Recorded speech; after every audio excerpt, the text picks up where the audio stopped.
Hey, what's up guys? Welcome back to my channel. Make sure you like, subscribe to get more cool stuff like this. And by more cool stuff, I mean, Van Halen Go-Kart. We're at the Hard Rock Hotel in Riviera Maya for my Christmas vacation with my family. I'm gonna show you some of the cool memorabilia bits we got here at the hotel, including Eddie Van Halen's Go-Kart, and how about an original drum kit from Joey Kramer of Aerosmith. That's all coming up. An all-new episode of The Jeremy White Show. Available wherever you stream. Hey, what's up guys? Coming to you from the Hard Rock Hotel in Riviera Maya, Mexico. Some really cool memorabilia they actually have on display at this Hard Rock. And I gotta say, there's one thing that I really just hate when I go to a Hard Rock property, is when they have really cool memorabilia not set up right. Prime example, this is a drum kit from Scott Travis at Judas Priest. Now, if you're a Judas Priest fan like I am, and Scott Travis, you know, one of my favorite drummers of all time, it's set up just totally wrong. It's set up so wrong. The two toms are supposed to be on the side, two in the front, and you got the floor toms on the side. It's got the rack system and everything. It's like you'd think they would find a photo online to replicate what the actual stage setup would be, instead of it just kind of being thrown there. Let's go get a shot from the back. So here's a shot from behind the kit. I mean, it's a beautiful Tama Star Classic. He used this on the tour in 2004, 2005. It's on the video, the DVD they put out that year as well from that tour. But it's so sad that it's not set up right. And it's got these beautiful Peisty signature cymbals that are just completely neglected and decayed. I mean, like, also, by the way, look at this. Look at this freaking... I've never even seen one of these in person before. I mean, that's pretty cool. I don't even think Peisty makes these versions of the Root anymore either. The cool thing about this kit is it actually still has the D-drum triggers on the toms, which I thought was pretty sick. A lot of people started using tom triggers at that time because, not just for the live sound, but mostly for their in-ear monitors, so they have a consistent mix in their ears every night. Eric Singer from Kiss told me that before. And the only reason they would have triggers on his kit would be just for the in-ear monitor mix. But yeah, standard tom sizes, I mean, they're pretty small, but these ones are supposed to be on this side, right? So you have your two in the front and then two floor toms on this side. And we're missing a floor tom. Oh no, wait, never mind, it's on this side. See, that's what I mean, the whole thing's set up wrong. Totally wrong setup. Either way, cool note, kick drums are totally empty. But I will say it's pretty sick to be able to get up this close to an actual Judas Priest touring kit. And cool note is that that's just like a standard black front drum head for a kick drum, and it's just stickers. You can see the sticker of the Tama logo peeling off. So if you ever wanted to recreate custom drum head at home, just get a standard black or white, just get some stickers and stick them on there, and you'll have your own custom drum head.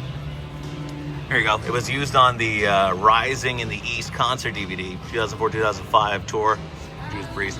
Pretty cool kit. Now, of course, I'm from Canada, right? Proud Indigenous, Ganyonkahaga from Ganhawaget. Could not see the Alex Lifeson amps from Rush. Check this out. So these Hughes and Kettner amps were used by Rush during the 2007 World Tour, their Snakes and Arrows tour, of course. And if you look inside, this one was actually one of the prop tour amps. So you can see inside there's all kinds of cool little things inside the amp. That was me on the beach all week. But yeah, pretty damn cool. Obviously the settings aren't correct. It's probably not even functional at this point.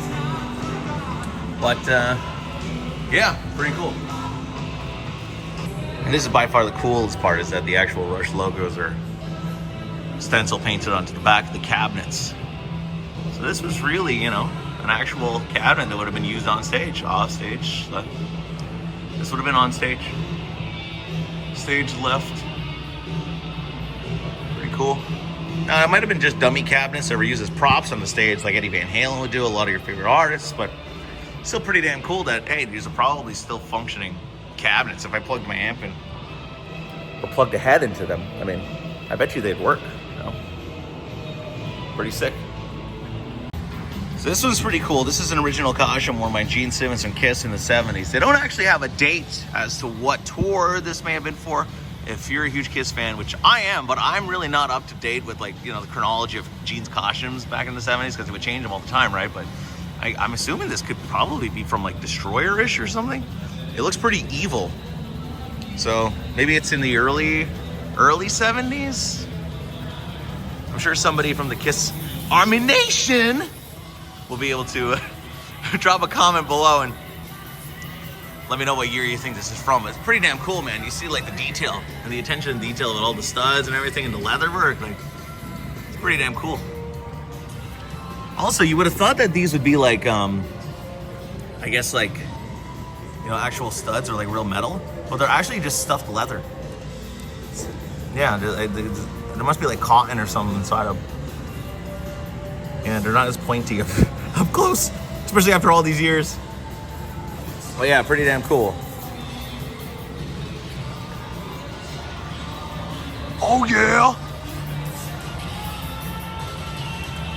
Another really cool, quick Kiss-related item of memorabilia here at the Hard Rock is this awesome Paul Stanley Washburn signature guitar. It was actually a prototype for Paul's signature production model. Prototypes like this one were presented to Paul for his, you know, opinions. They'd make all kinds of changes. He'd play it a little bit.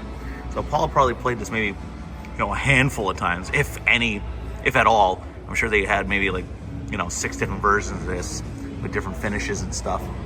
But yeah, pretty damn cool. Paul Stanley signature. Handmade in Chicago, so it's a USA version actually. Look at the beautiful binding on that headstock. Matching binding on the headstock and on the body, which is pretty damn cool. So that's an expensive guitar right there. It's got the Star Child tailpiece. So I remember seeing Paul playing these for the first time when I saw them on the Kiss Alive 35 tour. It was before he went back to Ibanez. So pretty cool to see an actual prototype in person. Now this is in the Azul lobby. We're gonna go over to the red lobby now, where they have a couple of more really cool memorabilia pieces that I personally love. If you're a fan of Van Halen and Aerosmith, well, stick around, because coming up, we're gonna see Eddie Van Halen's original Go-Kart and a touring kit from Joey Kramer of Aerosmith. That's on the way.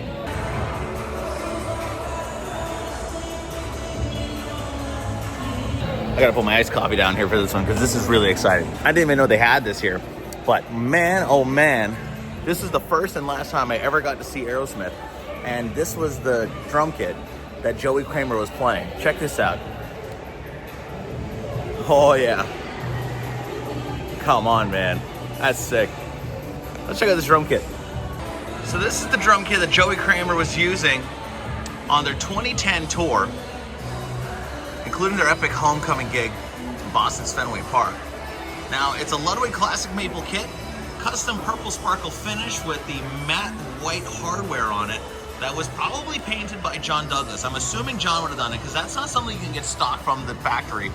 And of course, John was teching for Joey, and John eventually went on to become Aerosmith's drummer after Joey had to take a leave from the band.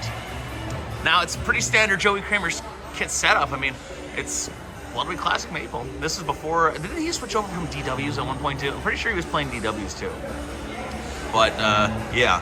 Let's go around and check out the backside, because the cool thing about this kit is that it actually has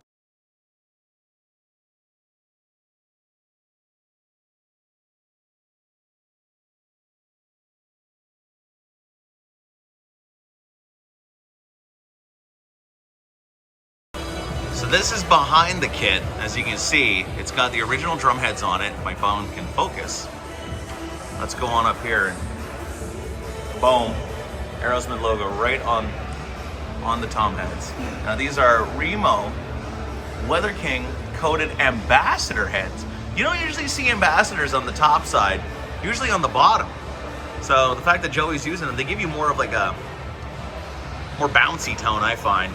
If you listen to, you know, like Love in an Elevator, that do do do do do do do do, those sounds, that's definitely ambassador heads. On the snare, you see, like, if I can focus, it's just got the standard Ludwig heavy coated head on it, which is kind of weird.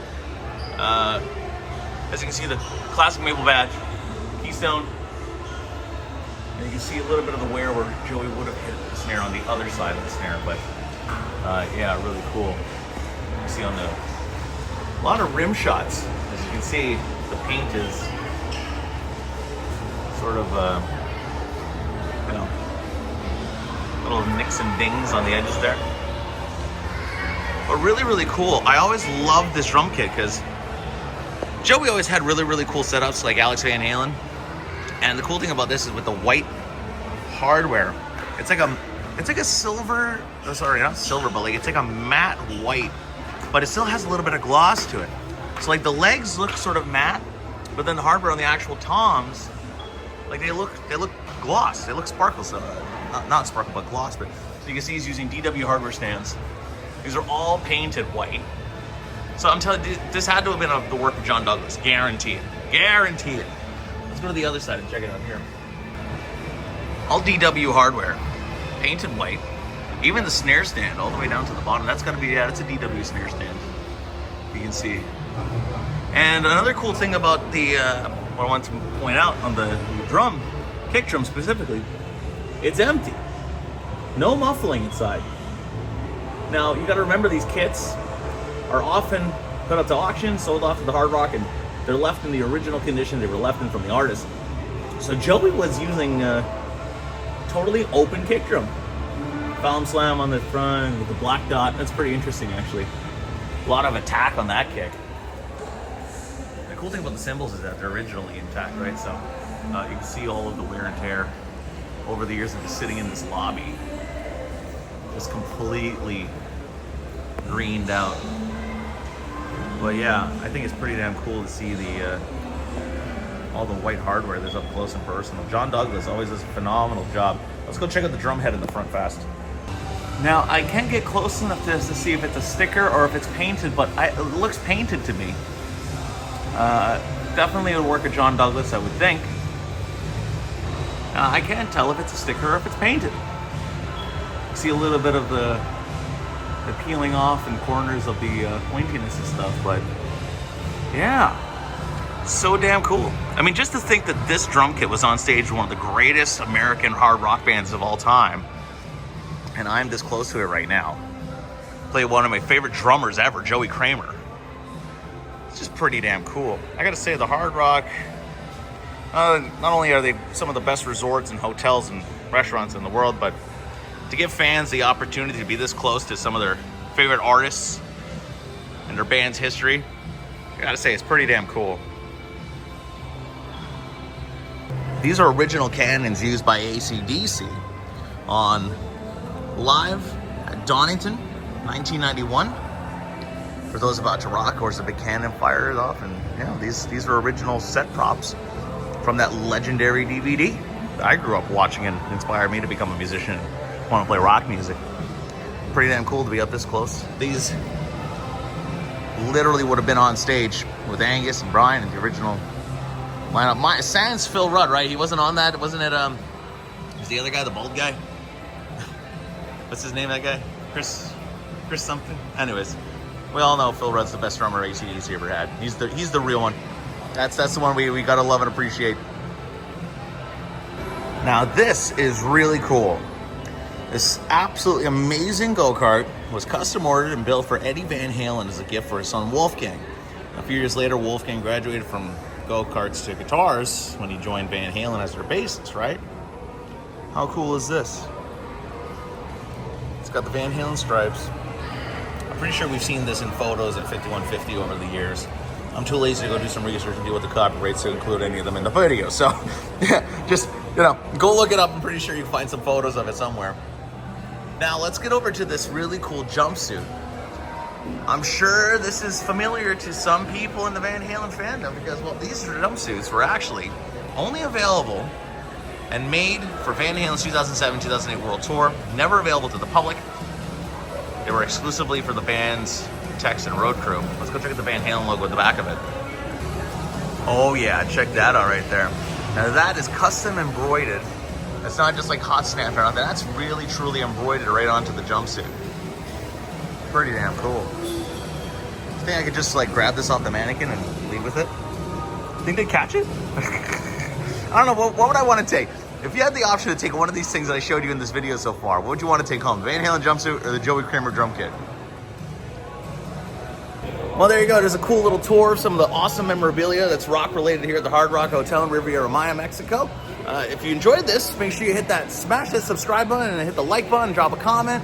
It's always really good for the algorithm because, you know, channels like mine often get shadow banned because they're just really rock related and it's a very niche audience. But yeah, I would love to have you along with me, and thanks a lot for watching. Give me a follow on Instagram too, Jeremy White Show. See you later. An all-new episode of The Jeremy White Show. Available wherever you stream. Catch up on past interviews and episodes on demand now. Subscribe so you don't miss any of it.